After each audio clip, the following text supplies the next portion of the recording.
مسئلہ تہجد کی نماز سنت مستحبہ ہے اور تمام مستحب نمازوں سے افضل اور اعظم ہے اور اہم ہے۔ قرآن مجید اور احادیث کریمہ میں حضور پرنور سید المرسلین صلی اللہ تعالی وسلم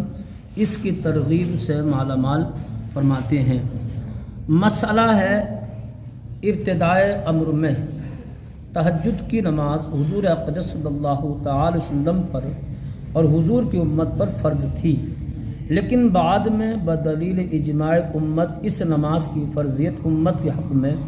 منسوخ ہو گئی۔ ام المؤمنین سیدتنا حضرت عائشہ صدیقہ رضی اللہ تعالی عنہا سے حدیث مروی ہے کہ قیام لیل حضور صلی اللہ تعالی وسلم پر فرض اور امت کے حق میں سنت تھا، یعنی تہجد کی نماز آقا کریم صلی اللہ تعالی علیہ وسلم کے لیے فرض تھی اور امت کے لیے یہ سنت قرار دے دی گئی ہے۔ مسئلہ عاشورے کا دن بہت ہی فضیلت کا دن ہے۔ اس دن تلاوت قرآن، ذکر و اذکار اور نوافل پڑھنے کی بہت فضیلت ہے، لیکن عاشورے کے دن کے معینہ نوافل بطریق مخصوصہ کے متعلق جو حدیث روایت کی جاتی ہے، ائمہ دین اس حدیث کو موضوع اور باطل بتاتے ہیں۔ مسئلہ ہے نمازی کے آگے سے گزرنا بہت سخت گناہ ہے۔ نمازی کے آگے سے گزرنے والا گنہگار ہوتا ہے۔ نمازی کی نماز میں کوئی خلل نہیں آتا، یعنی ایک انسان نماز پڑھ رہا ہو اور دوسرا اس کے سامنے سے گزرے تو حکم کیا ہے کہ نمازی خود سے کچھ نہ کہے، نہ اشارہ کرنے کا حکم ہے، نہ اسے ڈانٹنے ڈپٹنے کا حکم ہے، بلکہ ایک تو ہو سکتا ہے کہ وہ بے دہانی میں خود سے جو ہے گزر گیا، اسے خیال نہیں تھا، اچانک سے گزر گیا، لیکن ایک یہ ہے کہ اسے مسئلہ معلوم ہے، اس کے بعد اگر خود گزرتا ہے تو وہ خود گناہ گار ہوگا، نماز پڑھنے والے پر کوئی گناہ نہیں ہے۔ لہذا حکم یہ ہے کہ اگر ایسا کوئی موقع ہو کہ نمازی کے سامنے سے ہی گزر کر ہو کے جانا پڑے گا تو حکم یہ ہے کہ اتنی دور سے گزر سکتا ہے، مثلا 3 صف کے بعد، 2-3 صف کے بعد جو ہے وہ، یعنی جو نماز نہیں پڑھ رہا ہے اس نماز پڑھنے والے کے آگے سے گزر سکتا ہے، لیکن کم از کم 2 سے 3 صف کا اعتبار کیا گیا، اس لیے کہ اگر نماز میں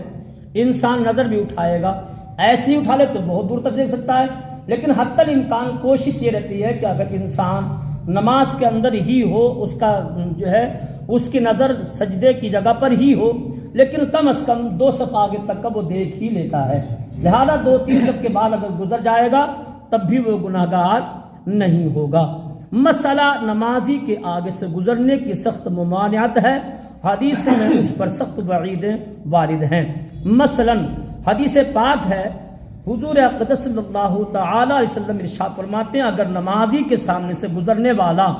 جانتا کہ اس پر کتنا گناہ ہے تو 40 سال تک کھڑا رہنا اس گزر جانے سے اس کے حق میں بہتر تھا، یعنی اگر یہ معلوم ہو جائے کہ کتنا بڑا گناہ ہے تو حدیث پاک میں آتا کہ 40 سال تک وہیں کھڑے ہو کر جو ہے انتظار کر لے گا نمازی کا کہ کب سلام پھیرے تب گزروں، اگر اس کا پتہ چل جائے تب، اور ورنہ اگر بے دہانی میں گزر گیا یا اسے مسئلہ نہیں معلوم ہے تو وہ الگ رہا کہ نہ وہ گناہ گار ہوگا اور نہ نماز پڑھنے والا گناہ گار ہوگا۔ جاننے کے بعد اگر جو ہے گزرتا ہے تب وہ انسان گناہ گار ہوگا۔ حدیث پاک ہے، حضرت ابو ہریرہ رضی اللہ تعالی عنہ سے ہے کہ حضور صلی اللہ تعالی علیہ وسلم ارشاد فرماتے ہیں اگر کوئی جانتا کہ اپنے بھائی کے سامنے نماز میں آڑے ہو کر گزرنے میں کیا گناہ ہے تو 100 برس کھڑا رہنا اس ایک قدم چلنے سے بہتر سمجھتا، یعنی 100 سال تک وہ کھڑا رہتا لیکن ایک قدم جو ہے بڑھا کر نمازی کے سامنے سے ہرگز نہیں گزرتا۔ حدیث پاک ہے، آقا کریم صلی اللہ تعالی علیہ وسلم ارشاد کوئی نماز پڑھ رہا ہے، مثال کے طور پر اس نے کوئی ڈنڈی وغیرہ لکڑی وغیرہ کھڑی کر رکھی ہے، ایسے ہی جو ہے قریب جو ہے وہ اتنی موٹی ہو، ساتھ ہی ساتھ جو ہے قریب 1 فٹ کے قریب ہو، اگر وہ انسان ایسی کوئی لکڑی رکھ کر نماز پڑھتا ہے تو اس کے بعد میں گزرنے میں کوئی حرج نہیں ہوگا۔ مسئلہ ہے، ارشاد فرمایا آقا کریم صلی اللہ تعالی وسلم نے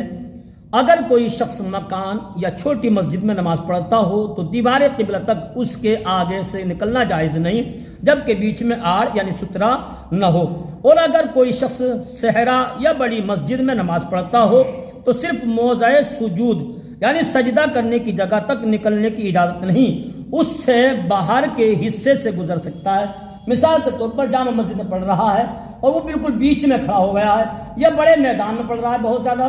کھلی جگہ میں، تو اب اگر سارے لوگ ایسے ہی اس کا انتظار کرنے لگے تو حکم کیا ہوگا کہ بہت سارے لوگوں کا کام کاج خراب ہو جائے گا۔ حکم یہ ہے کہ بڑے میدان میں ہو یا بڑی مسجد میں ہو، تو پھر حکم اعتبار جو ہوگا اس وہاں تک ہوگا جہاں تک وہ سجدے کی اس کی جگہ ہے، وہاں تک گزرنا منع ہے، اس کے بعد کہیں سے بھی وہ انسان نمازی کے آگے سے گزر سکتا ہے۔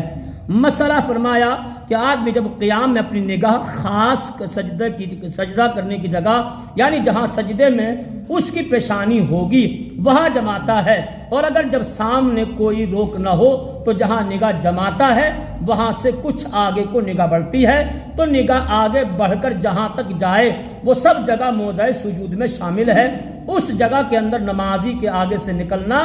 حرام ہے اور اس سے باہر جائز ہے۔ یعنی نگاہ مثلا میں بتایا تھا سب دو صف کے بعد جو ہے نگاہ کی حد ہو جاتی ہے، اس کے بعد جو ہے وہ اگر دیکھے گا تو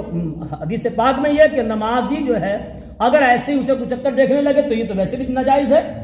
مثال کے طور پر یہاں کھڑا وہ جو ہے لائٹیں گننے لگے، ایسے آگے دیکھنے لگے تو یہ تو دائیں بائیں جو ہے اٹھانا نگاہ ویسے بھی جائز نہیں ہے، لہذا اچھے جائے کہ وہ نماز کے اندر کسی کے سامنے سے اس انداز سے گزرے۔ اللہم صلی علی سیدنا